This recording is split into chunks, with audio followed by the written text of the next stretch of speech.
This episode of The Cut was filmed at the Men's Grooming Lounge. Now this is me in the future. Always want to prove a point. Now we're contemplating another junction in life. We live with our decisions. It all come down to choice. It all come down to choice. Hey, I made use of my opportunity. Now I'm where I want to be. Welcome back to The Cut. Today's episode, I got nice because my two guests, two ladies beside me, are two legends in the music industry. What even bigger than that is that they've been able to spar in a male-dominated industry throughout the years, may I tell you people. Legends of the game. Welcome, Nadine, Sutherland. I feel like hugging you. I just feel like shaking and then something there. Welcome, Tanya Stevens. Wow.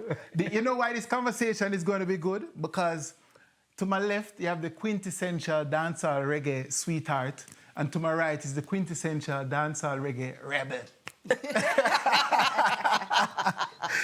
Tanya, where are you, man? I'm there. Why do they always say Tanya controversial, she antisocial, she not like people? Why do they always say that? I like some people. Some people are not likable, and That it's my is true. fault. That is 100% true. Experience has taught you that wisdom. Yeah. But over time, I wasn't always antisocial. I became antisocial after being very social. People taught me to not be near people. Wow. So I'm going to apologize for it. Wow. So Nadine, what's up, man? Not much. As usual, you always look younger than the last time when we see you. It's like you find the fountain of youth somewhere. You know some of the people like so? No, Nadine, come on. That's something that you hear over the years. You look good, girl. Girl, good. Thank you. I accept it. Yeah, man. Yeah, but man. enough people lie sometimes because sometimes I wake up, me not look too hot. Well, I mean... boy, your journey though, Nadine, has started from years back. Because you're an OG in the game, but you started earlier than most people. Yeah, man, I started from I was 11 professionally. I used to sing in Above Rocks all the time before that. Above Rocks, upper one part, yeah, one part. upper country. But 45 years ago, I won taste. Actually, I'm celebrating my 45th year this year. In music? In music, 45 years since I won Tasty Talent Contest. Well, I'm 44, so... You never did born when me started. Yes. Wow.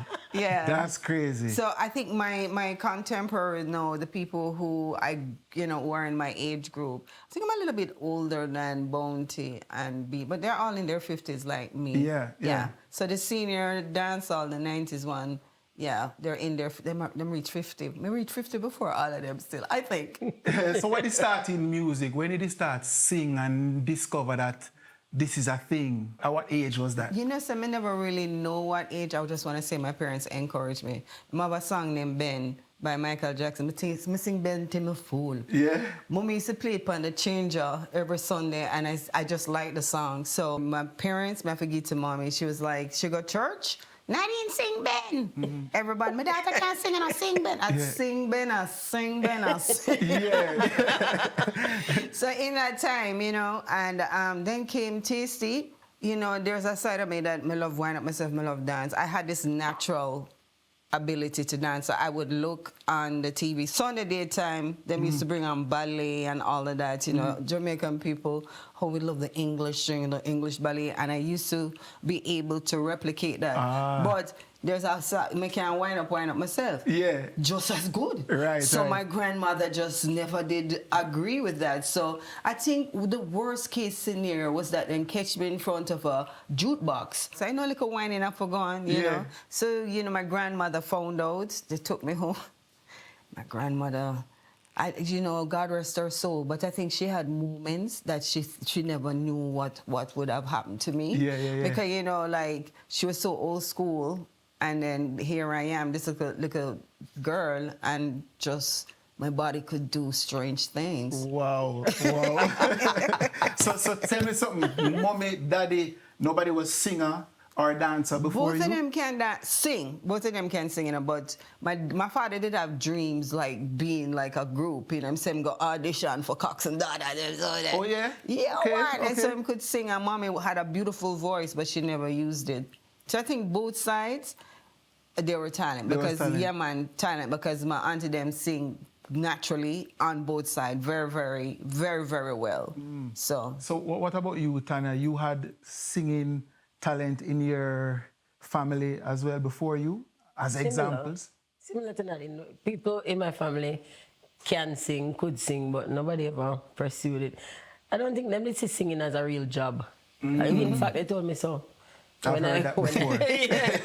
When me start to pursue a singing career, I was told that I need to go to college and get a real job. I was angry when I was young, but as I get older, I understand. What was life growing up for Tanya? For me? Yeah. Well, I'm from a single parent home. It was my mother and my siblings and me. I'm the sixth of 7 children. And I just want to say that to the kids now who might have parents like mine, or a parent like mine, or family like mine, who say get a real job and stuff like that, don't be too angry at them, because them advise you from their perspective. They don't know how safe you're going to be. Them looking at the music industry and tell you the truth, it don't look good front the door. Yeah. Carter said the same exact thing. Madness. That was his reality. Any parent, any well-thinking parent or protective of their child are going to say, don't go over this, so. Yeah. And that then said too, you know, me know why you go over this, so, you know. Yeah. Don't mix with them corners boy and waste man. And that's what we look like to normal people.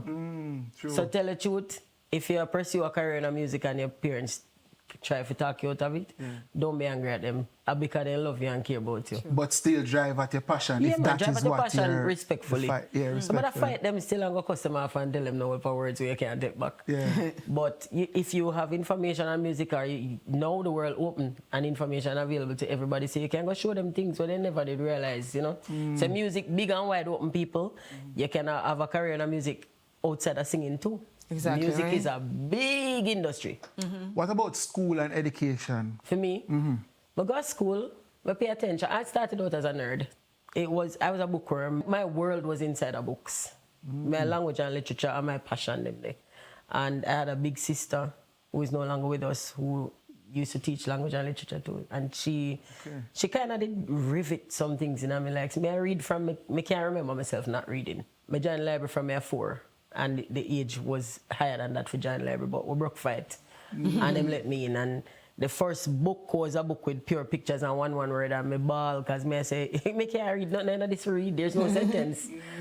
And me end up winning the fight there because me go call my big sister come over the librarian, and me go home with about 5 books. Wow. Proper books with stories. You know why that's interesting? Because we always look at you as one of our premier lyricists of the generation. And of course, Cartel is another one. And Cartel had a big sister who was his teacher. So them call him teacher, but him say she was the original teacher. So it's interesting that somebody who also has a way with words also had this person who invested time in them and push reading as one of the key fundamental factors. And I want to tell you something. I said this from the beginning of my career right to now. If you plan to enter the creative field, I would suggest you bury yourself in a books. You can't experience everything. Amen. The only way for you to experience every experience around the world is through books. You can't be every man. Right. But you can read what he experienced and you can get it. Exactly. Like you live vicariously through other people. And then our industry right now could have benefited greatly from reading some books. Yes. Honestly, with topic then can broaden. Yeah. And I'm not disrespecting, because we're not good at taking constructive criticism. But the truth is that I love dancehall and reggae, and I would love to listen primarily to dancehall and reggae. But what I'm looking for, I don't find it. I want something that satisfies my soul. I want stories. I want stories with components like, the build-up, the suspense, the climax. Yes. I want the story. And it doesn't give me that. It gives me rat-sat, mat-bat-pat. I'm a pastor from basic school. So. Would I like a little bit more? Yeah.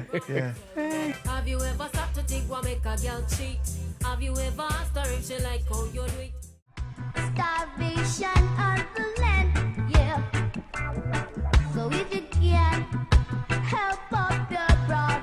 So I think we reach a part in your story where it's like around tasty, because people see you as a judge on Rising Star and don't know that you are a product of a talent show yourself. Not just a product, but you actually won. I'm the first winner of Tasty Talent Contest. The first. So it was the first. The first show them have one little skinny knee picnic named Nadine Sutherland one. Yes. So no, man. So then, what would have prepared you? What would have prepared you to be ready to execute on a stage like a Tasty? You see, when I did the Horace Martin that come from above rocks, I never know nothing about Tasty. I was doing common entrance. So you say how far common entrance? So doing common entrance, and he came and he said that they have Tasty, and I did I think it was the July or the June, because I won the preliminary and passed common entrance the next day for St. Andrew High School for girls. Then there was the grand finals in December. But how I approach the grand finals, Tina Turner, me love, you know. Yeah. And I said to my father, Buckingham Palace, people, I never even know it was about weed.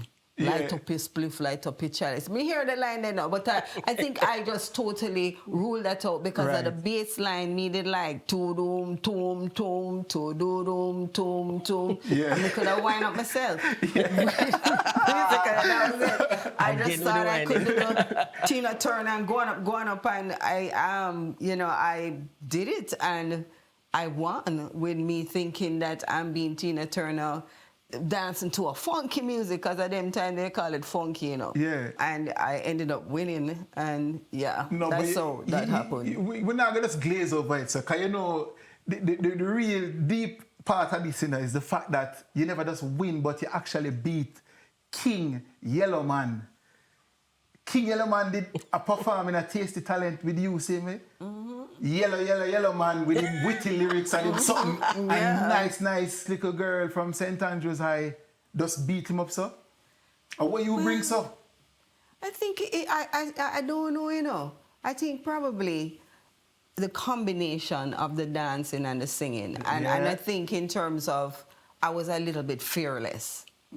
You know, at that time, I never really know who I got chat me or whatsoever. I just come from country, doing it, singing and dancing for so long with my parents, you know, church community and all of that. Just like little spaces, small spaces.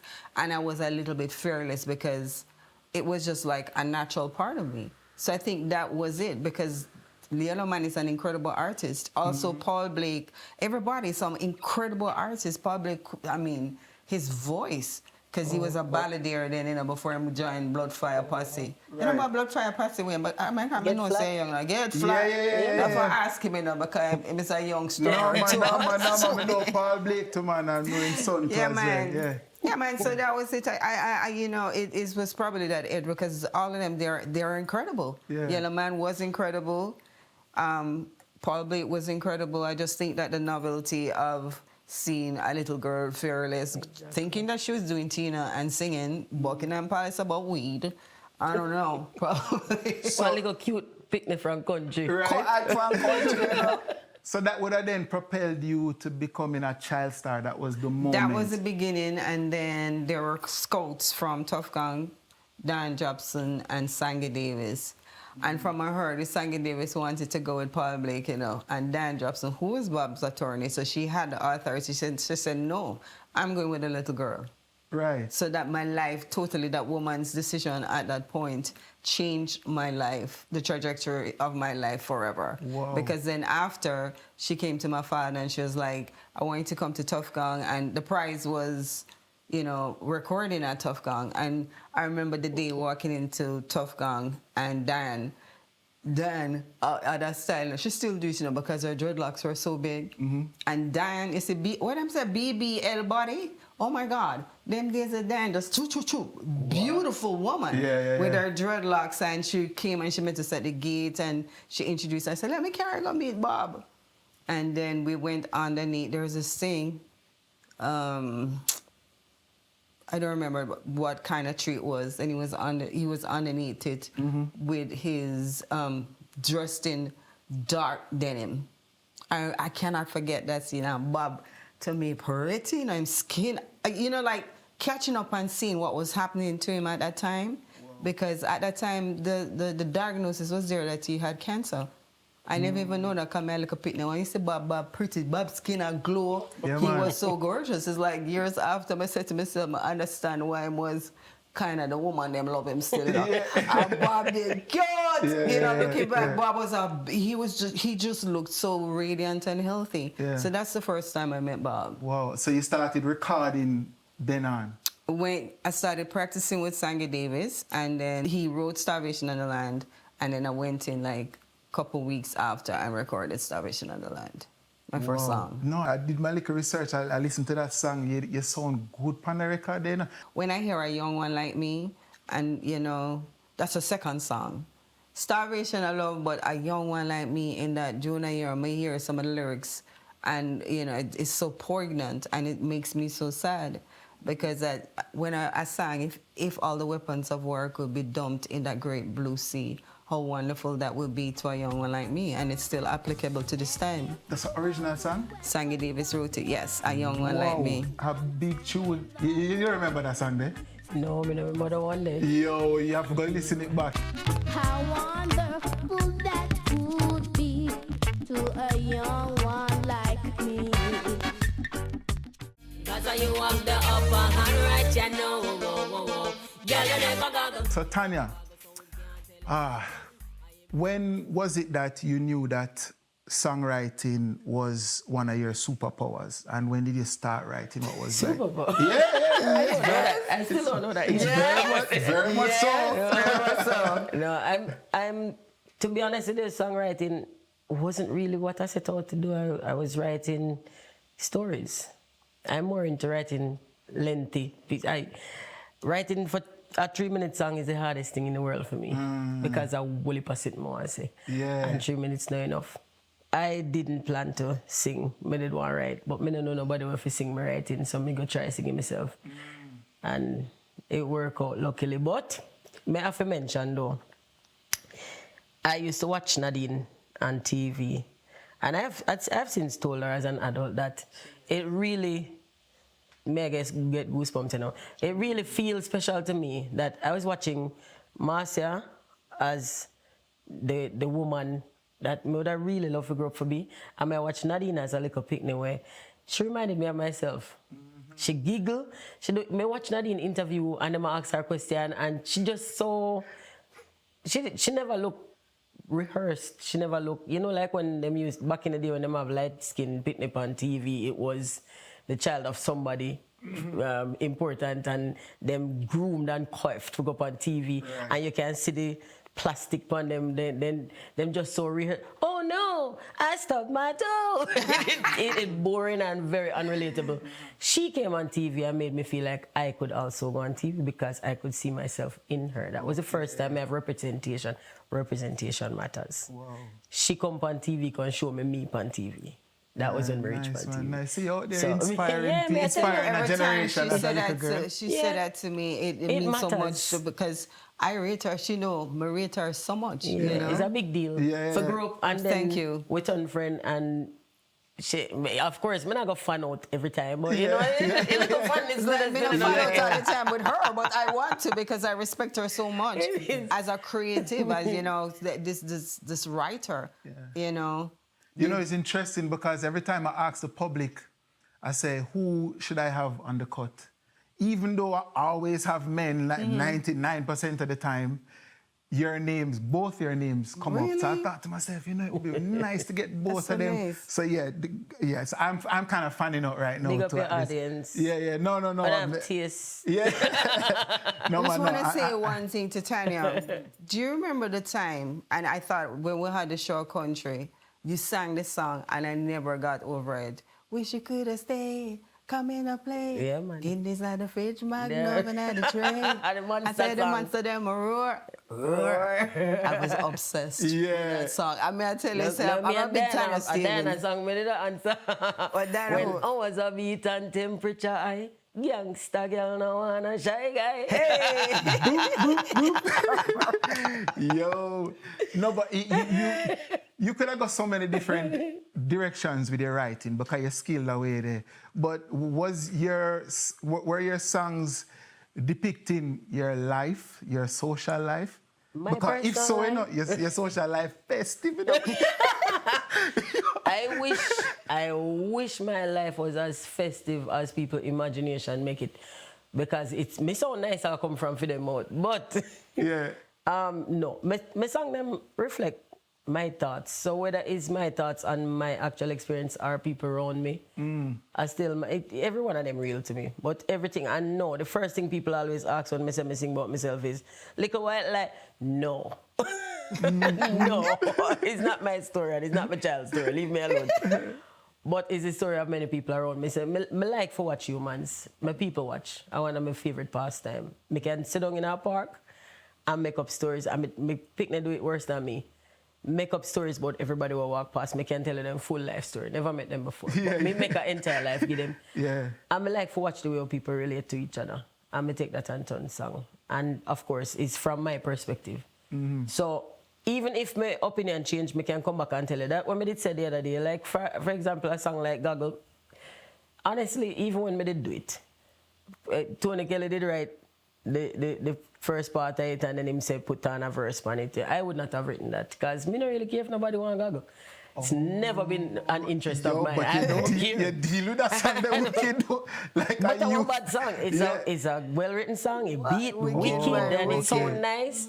But I mean, come on, me not care.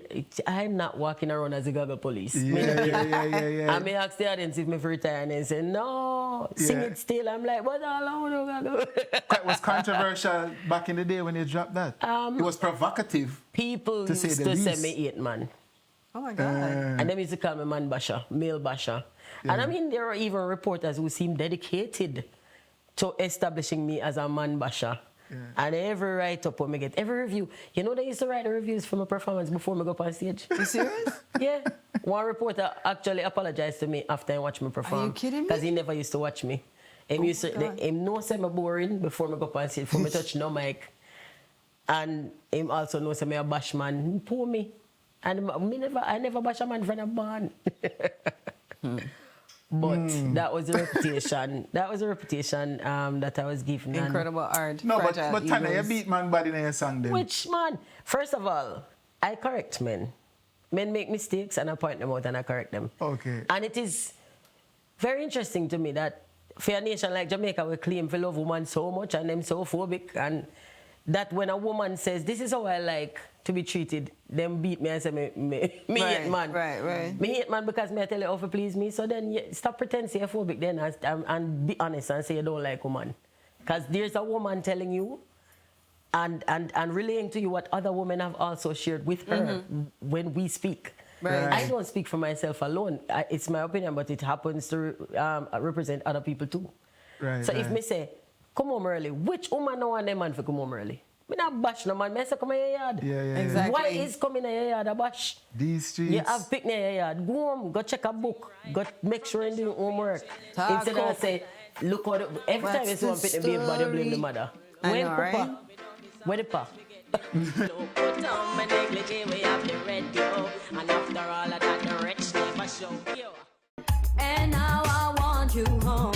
I can't Jackie, girl, me nah use no stone. Nadine, you also demanded action from the man them too. And that and that no. All right, we need a full story time on action, right? Right. Meaning I want to know, because it's one of those songs that keep on giving. It's one of those songs that never die. It's one of those songs that from you go to a party, timeless. You must hear action. I want to know who did write it, where you were, if you and Terra did in a studio the same time, whose idea it was, with the rhythm did I play when you walk in, how where you eat for breakfast. Yeah, where you eat for breakfast. But I don't even know how do you create a timeless dancehall hit like action? Why? First, Dave Kelly. It's Dave Kelly's baby. I was in England. I started going to England because I auditioned for Soul to Soul. Actually got the part. Karen Wheeler left. She was pursuing a solo career. And I just did. Big international soul to soul? Yeah, me get so me that got be the next Back to car life. and we'll. So how that did go? The managers them hate each other. Erskine Thompson was managing and they hate each other. I mean, I like industry politics reach. hate is an understatement. The man them look like said it was Don Taylor that used to manage Bob Marley and Erskine Thompson. The man them look like at one time they meet in a room and like the gun gonna pop up. Wow. They hated each other. Okay. So Erskine was like, okay, because of that, no. And I have to give it up to Jazzy B, because Jazzy B was really, really hurt, because they really wanted it, but it just could not, the deal could not work out. Male egos in the music industry. And I was young, you know, and Erskine was like, go home, because, you know, Shabba and all that. So I started doing demos. Action was a demo. When me do Action now, Dave Kelly wrote it. Them laugh off of me. Because me come in and me a big body dancer, and them time them me dance with Tony Wilson, me do modern dance, me do ballet, 1, 2, 3, for me do African dance. Me come home and learn all of the dancehall dance in the world of dance and all of that. Yeah. When me tell you some hype, you know, on my dancing. Yeah. So Terror was there. Nadine I met original. No, but it's true. You Rivers always look very trained when even when you do the dancehall style, your poise and everything. The background, I always say I'm a trained dancer, not certified. So I'm doing the thing, you know, because when me tell you say the dancehall street now hot, you know, and you're young, you know. So me I sing Action, and I am a dance while me have voice Terror laugh off of me, Dave Kelly laugh off of me. We see that energy, sustain it for so many years. Yes, when I laugh off of me, but hear the vocals. Yeah. Terror was there. That's when I met Terror. Dave Kelly danced my way while I did Action, and it was supposed to be a demo. Dave released it as a release Action with him at December. Yeah.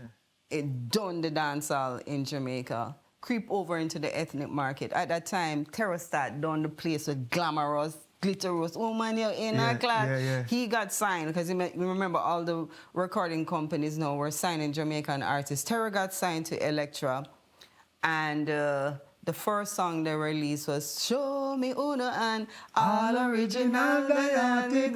Sure. Terror Fabulous State. Hey, Terror one of the best, you know. And then the second song was Action. And at that time, no, I started recording like Wicked and Wild and Babyface. So I was making noise in the ethnic market that crept over now into record companies started looking at me. So when it come now to Action, Karen knew that I was a dancer, Karen Mason. Then I'm going to do Action now as a video. Excited and all of that. Karen gave me the responsibility to do the dancing, which 90% of our work was cut out. Me and this guy named Kofi Dunbar. So we did the choreography. I got dances from Ashe. I got dances from Jamaica School of Dance. I got dances from University Dance Group. I wanted a representation of Jamaican women. So when you look at Action, you see dark-skinned woman, you see women of all kind of hues. I was like, I want to see the woman them when me grew up with and know. And we were doing all of this dance, and then Action just shot and just became this big summer hit. Wow. That time. And this time it's still there. Did you have a struggle transitioning from child star to Nadine, who was coming out now as a big woman now, sexy, belly skin, all of these things? What did you have to intentionally position yourself now as a big woman, or you did know, that it was just so happen? seamless. Me never even think about child star to then. It was not something that was in my head that I was trying to do anything. It was so organic. I was just being a woman of my age at that time. So I wasn't even thinking that, you know, child star people now would formulate and put it on you and say you broke out. I'm like, broke out, I'm a woman in my 20s. This is what we do in our 20s. This is how we dress. This is how we dance. Exactly. This is not anything, you know, what I was supposed to stay and just sing Starvation and replicate I3 Skank. Yeah. So it wasn't really a deal in my head that I was thinking about anything. It was just like I was a woman of that time. Me and my friend, them, I go out and wear a butterfly, and who can do the butterfly the best, and invent different style of butterflying, one leg and thick with butterfly. I just a girl. Yeah, no, I remember Action first time I see that, I said, wow.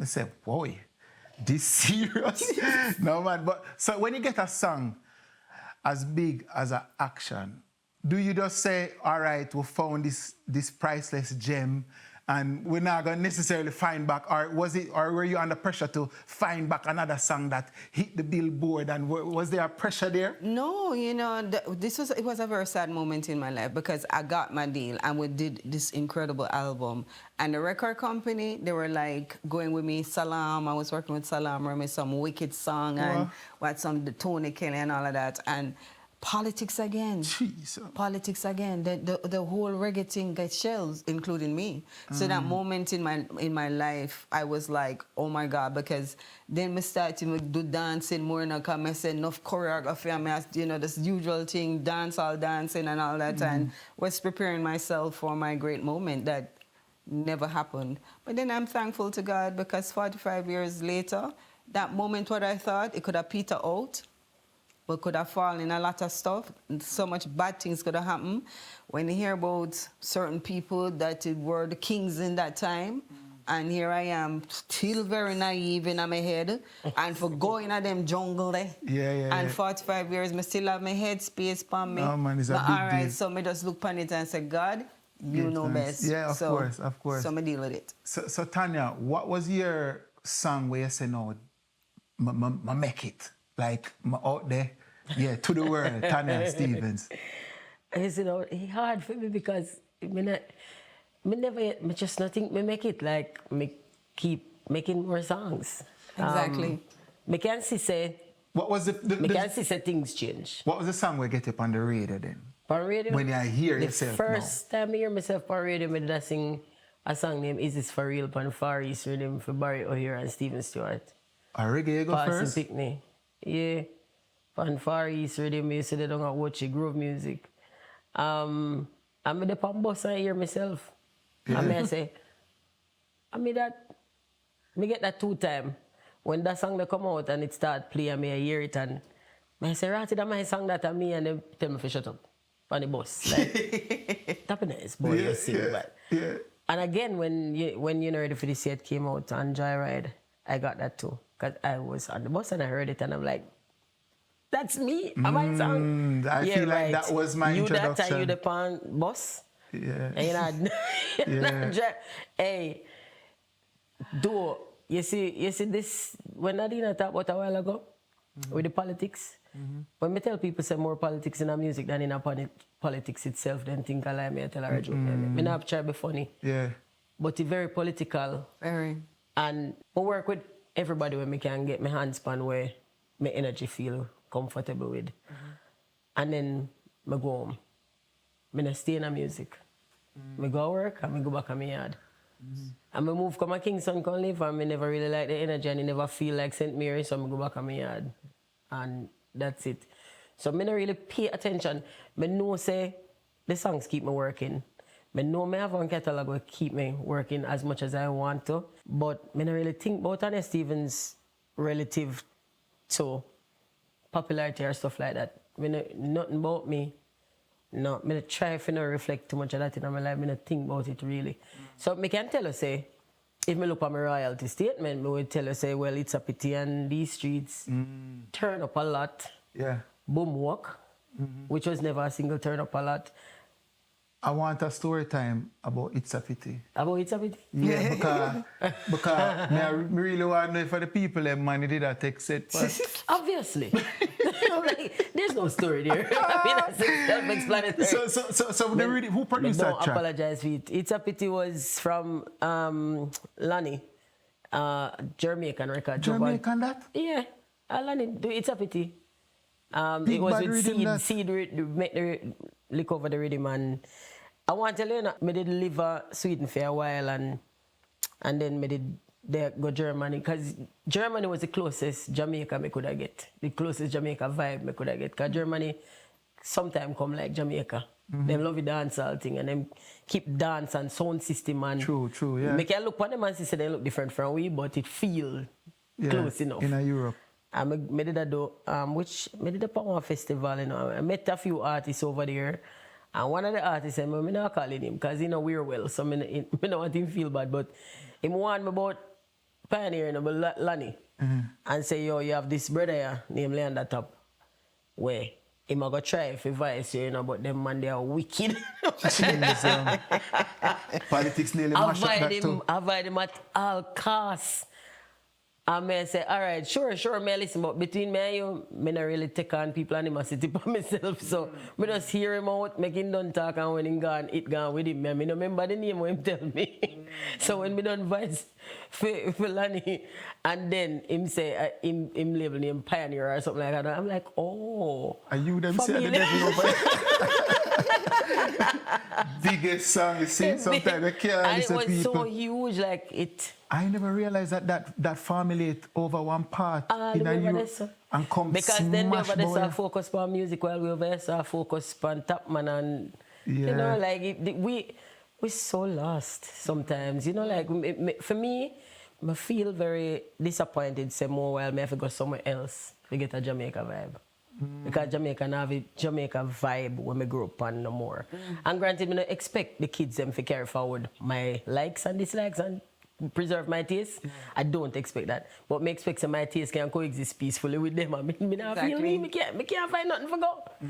So more while of this, so I think I work better with other people outside because them dedicated to the music. If you take a week to make a song, them take a week.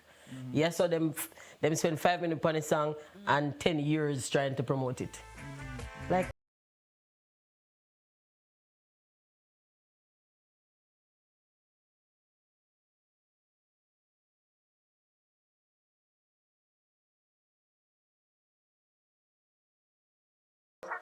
I have both of you, I can pose this question to both of you. Dancehall feel very divided now, but was it as divided back then for dancehall leading ladies? Was it a sisterhood or was it cutthroat? Leading lady. We never did call ourselves no leading lady. No, well, I mean, I only did around the generation. Just sing. Just show, right? On stage, we have Nadine, and she just go sing. Yeah, no, but no, what may I say is, was there division amongst the artists who were at the forefront of the generation, or it was a sisterhood? I can't really say that because Tanya and I are very similar. That we are kind of introvert, extrovert. Like, you don't really see me. You know, a lot of people, you don't see me. I love go country and stay with my family. I always stick up underneath my family. So I never really kind of immersed myself into like, I'm nice to everyone, but like, you know, certain things, you never see me, me never really get involved. Me just love go sing, dance and leave and gone on my bed. Yeah. So I cannot really say, you might hear stuff, but I wasn't involved because I always had, my kind of relationship with the music was like, doof. Here, like a distance, because I had to preserve my sanity. And still, it's the way I exist. Yeah. That's how I live my life in the music industry. Yeah. I come, I prepare myself, I know I have a show, I rehearse, I go through my thing, I learn, go and do my performance, and then go run back and lock up myself in my house. So a lot of stuff, I'm not aware, because I don't get myself involved. So I can't really speak on that in any way, because, Yeah, but you have had feuds with artists. I've never had a feud. No? I've had people try to take shots at me, but me a Teflon, no lick. Was that basically like how you'd say Cartel and Beanie a tussle for the crown? No, was that I'm not tussle with nobody. But was that like, I guess the street did want it go? No, for like right, the queen of dancehall street? Oh, this is such a weird conversation to have, especially because I'm very aware of where I'm there. Jamaica, I'm aware, so we're not engaging in no critical thinking at all. We just know, so we take a side and I just eat that and you know, care what else. Even though you never hear me a fight, People that come to me and ask me if I've done a feud, and I say, all right, tell me exactly what I'm doing wrong that you would like me to stop. And then can't tell me because I do nothing. I just get up in the morning, wash my face, take my thought of my hair, brush my teeth, and hear bomb me in a one war. Okay. And I think it's the audience kind of trained some artists to feel like a war would promote them. They have. The audience do that. The audience always run back and say, Lord, they love worrying, but they not take no responsibility for the role of them playing it. So there are a lot of artists who are very insecure. Very insecure. Some of the artists them suffer from all kinds of inferiority complex and stuff. So if you come out and you just look comfortable in your skin, then we automatically feel threatened by you. And that happens a lot in the industry. So, and then we have journalists. So some of the journalists, they don't deal with them at all. Because when somebody come in front of you and say, Tanya do this, Tanya do that, you actually have footage to show that Tanya did not do that. You, in fact, came here before and said X. Well, when I asked her, she said she never aware. Then I look back on the footage. So me personally, me never involved in a feud, you know. Right. But there have been rumors that I was. Me dispel that right now. Me not involved in no feud. Me go work, just like any 9-to-5er. I'm go say me always indifferent. And then me go to my yard. I try to feed my picnic. I have one picnic and I never want her hungry. So I go work. Then I go to my yard. Yeah. And sometimes when I'm there in my yard, I hear something out there, so I go on. When it got to a point that people start calling my daughter name in a song, that is the first time I ever retaliated. Because that felt very personal and it was just too nasty. And so I ended up telling VP that if you release that song, I'm going to give you the second album, and that was Revolution. And then me have people come to me and I say, yo, what if we change this in a song like it's too late? You put out one song and I say, I don't know my pitney father. I don't know if I Sprague or Elliot the father for Kelly. Kelly's a real living, breathing child where I go to prep school. You can't put that. Listen, you see, if you want to take shots at me all day, every day, nothing what you say will never affect me. Because if I don't rate your words, I have no weight. It's not even feather. No light so. But when you start to touch upon the child when I carry in my belly for 9 months and have 24 hours of labor and bleach and I do for feed, I think it's easy if you look after one pitney. As a 21-year-old mother, and when I know what come next, where I come out of poverty and I fret, say me and my pitney I go back there. And you come out and you just call my pitney name just willy-nilly so in a song because why? Because you create one animosity for sell dancer. Not do that with me. You're not afraid like that. You don't know me. I come from one different place. I don't grow up so. My grandmother played Engelbert Humperdinck Sunday daytime. I don't come from Pasa. Yeah. Me? Yeah. I don't come from that. Yeah. I listen to Patty Page and Tom Jones. Tom Jones? Yeah. I listen to Matt Monroe. Me no have no interest in whatever that is yet about. And so we used to be friends, and all of a sudden we're not friends anymore. Well, we used to go together. We're not going nowhere together because I hang out with people. You know, I like go to a bar, go have a drink with that old man. Where I talk some story where half away, I say, I can't even hear good way and drunk. Yeah. I'm my friend that. Yeah. Me used to go karaoke sometimes in a Kingston, and when I find, say, at daytime on the road, people are calling to me when I don't know and them know me from karaoke. Me stop. Because me say this has become a habit. I don't do nothing as a routine. Yeah. The moment it becomes a routine and I catch myself, I stop. I never drive the same way all the time. Except for going on my gate. I hear say you have a hobby, it's true woodwork. All right, I have got thief cartel picture this. Lumber work. I am. Funny you should mention, I am a wood specialist. Picture this. Yeah. No, but like you make proper things. Proper things. So I can commission if I make a table for me. Well, no, that's how I get nervous. But my bed when I sleep on me make it. You make your bed? In the middle of making a cloud couch for the past few months because I'm not good for upholstery yet. But I make a cloud couch, they must sell them for thousands of US dollars. I say I want one. Yeah. And then I see the price and be like, not buying that. So I'm going to make one. I go on YouTube, University Tube, and I go find tutorial and apply my knowledge of woodwork to it. What about you, Nadine? You have already projects that you're working outside of music? Well, I must say, I've veered into acting. I have a short film called Someone Loves You. I'm very excited about that. So I auditioned for it last year, got the part, went up and I did it in New York. Wow. It's a Jamaican story, and I'm very, very excited. I play one madwoman. One madwoman? Is it? Woman who, no, basically, a woman who suffers from paranoia, schizophrenia. Oh, like clinically mad. Like okay, clinically mad. Sorry. Yeah. So what kind of madwoman did you think she did? I didn't think I joke, Jim. No, I mean... I'm so sorry, I feel bad. Yeah, no. No, Yeah. but I love the character. She was this incredible artist, and she just got stricken. So basically, the film focuses on who around her, how it impacted people, how it impacted her husband, her child. When that's coming out? Them trying to, them saying I try to shop it to film festival, and then I'm going to have the premiere and all of that. So I'm very, very excited. That sounds good, though. Yeah. Speaking Oh of my God. schizophrenia, though, we could talk about mental health a little bit, because I feel like we don't give that conversation enough attention. Right.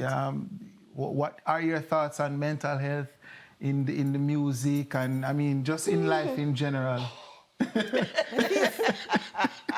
You know, I can speak from my perspective that when they were rumoring me that I was on drugs, I suffered from depression and started having suicidal thoughts. Yeah, I started having suicidal thoughts. I never get suicidal, and as one of my friends explained it to me, I never get to that level, but it was really, really hard for me. I don't really... You see, I believe that we have to be there for people, and I believe a lot of people walking around in the music industry have mental health issues. Absolutely. I think it's, you know, sometimes it's not being diagnosed, and sometimes they act out a certain way. Even some of our old school people, you know, I kind of am happy that in this generation we are becoming a little bit more compassionate and understanding, and can see somebody who is unhinged. Back in the days, you just see them mad and you put them in the back room. That's how they treated people. So Nadine, wasn't it enough to know that this is just a rumor? It will go like what? You know, say it's not true. Right, there's some me never did. No, it never did feel so to me. Okay, Never did feel so as a rumor, and it go no. Yeah. At the moment when we live it, well, initially. I was pretty cool, you know. I was like, it's a rumor, but it just never was. Felt like it was good, and then people start believe it, and then through me, giggly and love dance and all of that, which that is who I was even before. Anybody would know me, even know at my age, I act the same way. Them say, Madi, I am. It's my personality. It's good for stage. Come on, if I didn't have that, I wouldn't be the performer that I am. But I just never felt that way. I felt it started being burdensome. People were judging me. Some people were really doing it. And that's what burned me. That's burned me. Who are really practitioners? Like, here I was a woman, and then they wanted to destroy my career because, some of these men who are so like judgmental, yeah man, and I'm like, she do this, and I'm like, what happened to your life? Yeah, look at me, wait, this what happened to your life? So it's almost like I became a punching bag after a while, and then that is when it started impacting me, but it was good. Because in that time now, I start getting on my spirituality. Right. I start holding on some, so I start read about Buddhism, about African spirituality, but all of that. And then there emerged this woman that I've become and stronger and more centered in myself and my ancestors, I know that you're a mother hen, but you don't have... Yeah, I'm a mother hen, but I haven't had any children. Okay. And you are a mother, a very proud mother. You alluded to the passion that you have for parenting, and you're like one girl? One single, no more. But you come from big family, I never really my thing. Yeah. And you see, it's just like you see Nadine here doing a lot of mother figure, but not having children. Right. We have to normalize that. Yes. That is a full life. Yeah. Because me no maternal. Me tell her all the time, I'm glad me did have her so young when it was quite buck up, because otherwise I would not have planned and done that, So me no maternal, and it's okay to not be. So if you're out there, do your thing, just do your thing, and don't make nobody pressure you into doing that. If you don't feel like you can handle it or you don't want to, it's fine. But yeah, I just one picnic no more. One bird, one wing. I'll do men a bud. Yeah. Everybody come with this big. Well, when you go for the next one, bird can't fly upon. I'm not a bird. Boy, ladies, I thank you so much for joining me in the cut. My God. I learn, I laugh, call it some cry. Like, you guys are inspiration. I know you're here inspiring this next generation. Or can I ask you what's next? You have any musical projects on the horizon right now, or? Yeah, music for do. Music I got We have one song together. We're planning for the visuals for it. Yes. So Worth we're not waiting goal. I want to keep secret Tanya from the write show. a wicked tune for our album, and she said, because, you know, I'm a Tanya season fan, she's like, Nadine, I want you upon the song. I was like, I know yes. because she want an esteemed fan, and because me want Nadine fan. Move on. Really? But Hey. the song wicked. It's called Worth You Waiting Go. Worth You Waiting Go. She write it. Wow. And it really, to me, it's like applicable right now. And, you know, in terms of what's going on in the world, it preaches about loving yourself. Yeah. Yeah, and, you know, reinforcing to women And that not you bowing are under the worthwhile. distractions. Yes. Helped to make me into the woman that I am. Nice. So They're coming to you. You know what really irritates me about this? The person just keep ringing, like they not answer you. Stop. yeah. Amen. I turned on all the volume. And the funny thing is that people not call me because they know me not appreciate being called. Me not like nobody call me at all. You know? Guys, I'm so sorry. I apologize. I'm an old lady and I'm not very technologically inclined.